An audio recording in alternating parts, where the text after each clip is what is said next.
Hello, my name is Iris Davis-Pendleton, and I'm a domestic violence survivor. It started in my childhood. I grew up in a very small city with about 5,000 people. There was a lot of poverty where I grew up, and throughout my time living there, my family lived in a variety of homes. It's a little bit of uncertainty and instability as far as our living arrangements at times. I met a lot of different people and I saw a lot of different things as I was growing up. And one of the things I saw was chaotic relationships in childhood. The first time I remember seeing someone get abused by a husband was when I was about 5 years old. And I'll never forget standing outside with my mom and my grandma and just watching as this woman's husband was chasing her through our yard at night. And the scary part for me as a 5-year-old is that no one called for help. It seemed like it was just a normal thing that people were used to.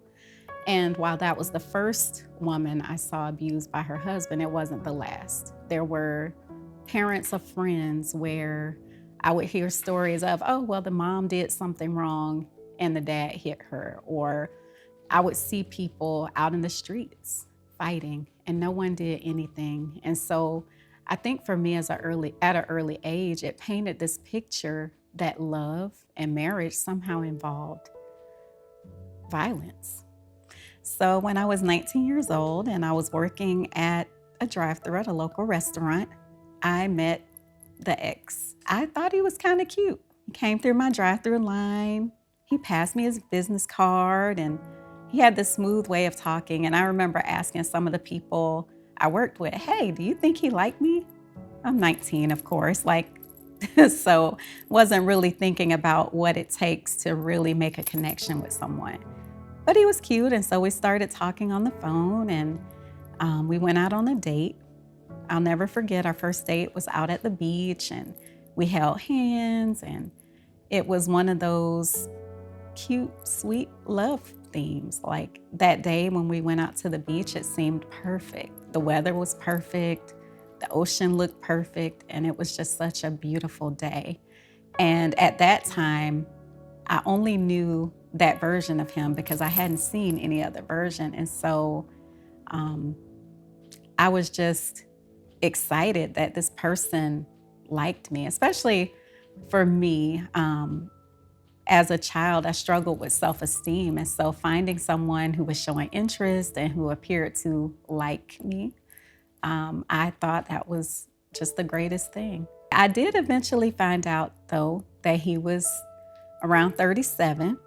And later than that, I found out that he also had a child who was only about 2 years younger than I was at the time, which was really interesting. And for me, that should have been a red flag because I'm not far from the age he was back then. And it would be totally inappropriate for me to date someone the age I was at that time. So that should have been a red flag. But for me, I took it as, oh, I'm mature. We're having these great conversations together. He says that I'm not like the other women his age. There's something special about me. And at the time, I thought that something special was our ability to connect.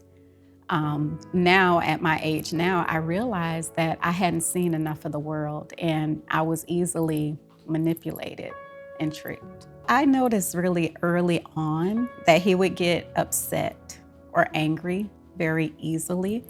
And when I mean early on, I mean within the initial weeks of us dating. Like I have this memorable time of going to a restaurant with him. He wasn't happy with the waitress's service and he was really upset. He was really angry. And after we left the restaurant, he was still talking about it. And I remember telling him, hey, I think we should have given the waitress a tip because at the time I knew what it felt like to earn a very small hourly wage and depend on tips. And I remember him getting so angry, he started yelling in the car. And he actually threatened to put me out of the car at night, out in an area that really wouldn't have been safe. And so the yelling definitely happened. He would throw objects. Like there was a time when my cell phone was thrown on top of a roof at a place where I worked. and other people saw it. And for me at the time, I thought it was my fault because we had broken up in my mind. I thought we were broken up. I'm not talking to him anymore. And he came around and he was wondering who I had been on the phone with. I didn't want to show him. And he took the phone and threw it. And we ended up getting back together. Like, this was a very tumultuous period. Like, it was a short dating period, and already we had arguments and things happen. And so we got back together, and within that first month, he had done his first physical abuse. I thought I was doing him a favor by cleaning his room. It was a mess. And so I decided, I'll pick up some of this paper, throw some of these things away, and he'll be so happy when he gets back home. And he was not happy. I was met with his fist, and I think that was the first time in my life I'd ever been hit by a grown man, just hit over and over. And because at the time I feel like my low self-esteem and just the way I had been taught from childhood, I didn't really make the connection that that was my cue to run.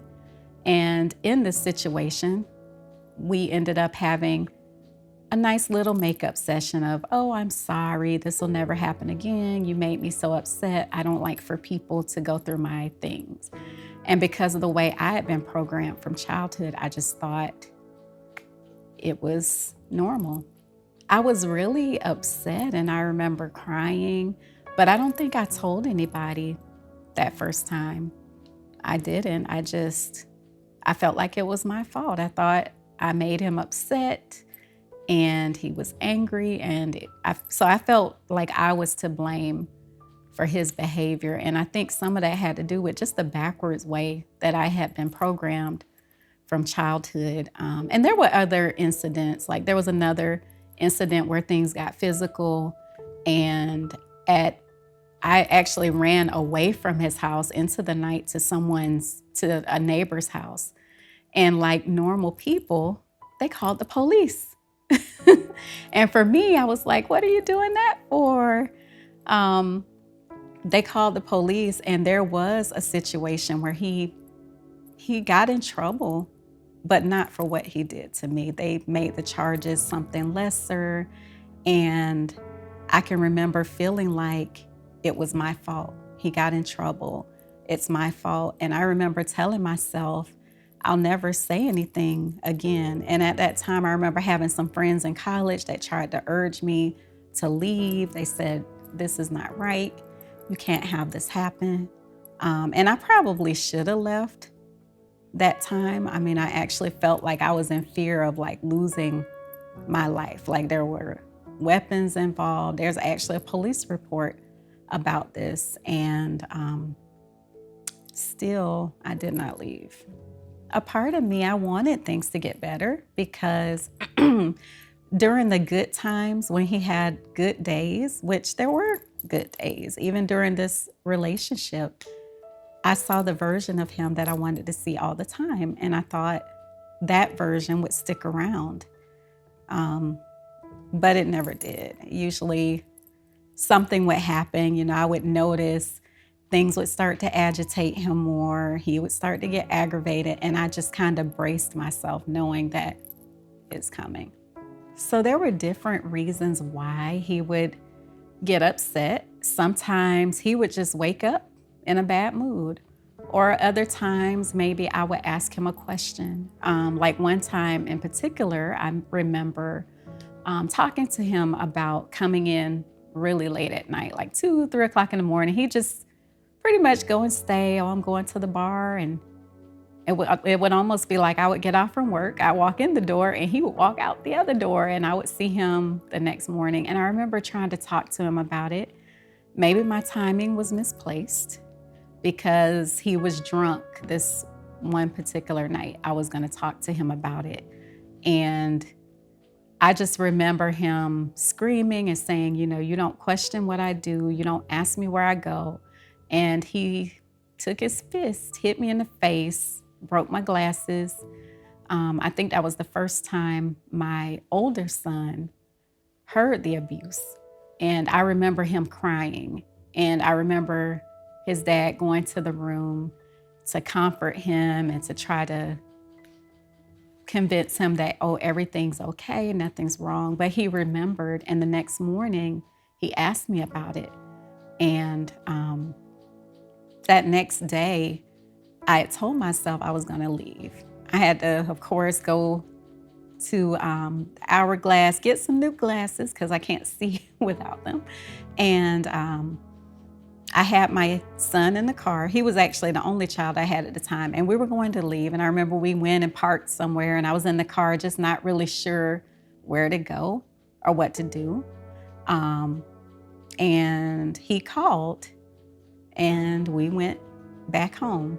After the incident with the physical violence where he hit me in the face, so my 5-year-old, we were together in the car and we parked somewhere. We were just there. I wanted to leave. I was planning to leave.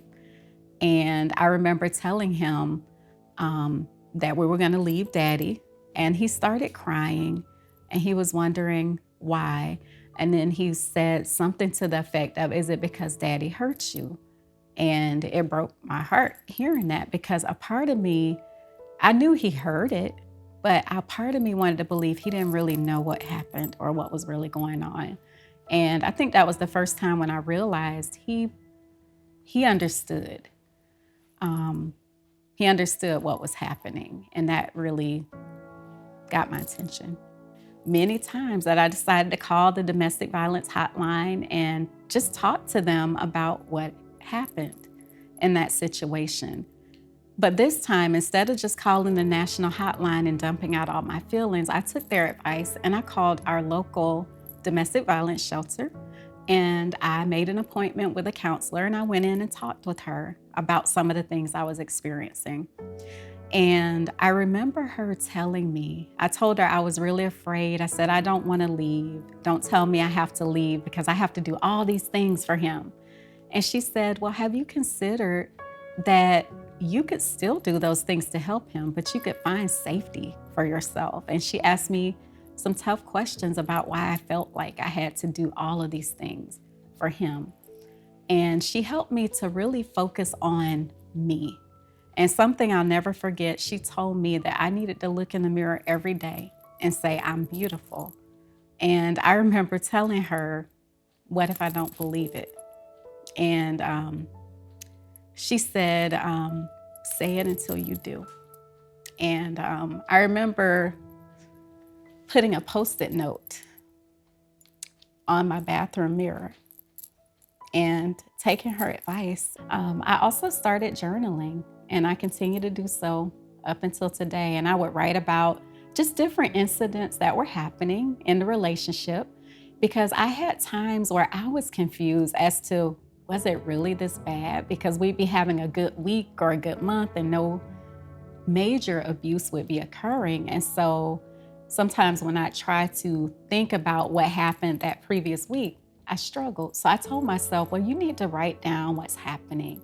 And at first I wasn't really motivated to journal. I did it here and there. And then over time, I made it a daily habit. And it's something that I continue to do.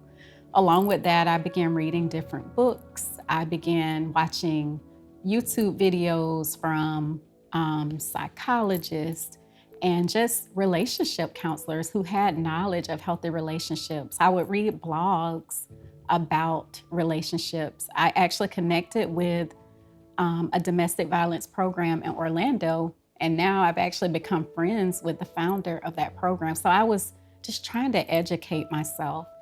And in 2020, I actually started paying for counseling sessions for myself. I felt like it was something I needed to do. And I remember that first counseling session surprised me, because I thought I was going in to fix my ex. And what the counselor taught me is that there were things within me that I needed to think about. I would tell my 19-year-old self that there is plenty of time to find love. You don't have to find love at 19. There's a lot of life to live. There are a lot of fun things that you can do. There are a lot of people that you're going to meet. So you should never make long-term life decisions at 19 years old because you have a lot of time ahead of you. I would tell that 19-year-old to know that she's beautiful and to love herself first. I would also tell her, don't wait on someone else to rescue you, because I feel like the 19-year-old I was back then, I was looking for someone to come and rescue me. So I would also tell my 19-year-old self that she should love herself and know that she's beautiful and never let anyone treat her like less than she's worth. I would tell that 19-year-old to invest some time in getting to know who she is so that she can appreciate all of the unique things about her. And if she does that, no one will ever be able to tell her who she's not or what she's not. No one will ever be able to put her down or hurt her in the way that my 19-year-old self was. So I'm in a very good place in life. I'm in a healthy marriage. Me and my kids are safe. We live in a daily life where there is no meanness, no yelling, no abuse. We lived a life that I once dreamed about. And I'll end on this. Like during one of my counseling sessions, I remember being told that I should write out a list of what I wanted my preferred future to look like. And everything that I put on that list is where I'm at today, like having a safe, loving relationship, having a safe place for my kids, being happy, living without abuse. So that's where I am today.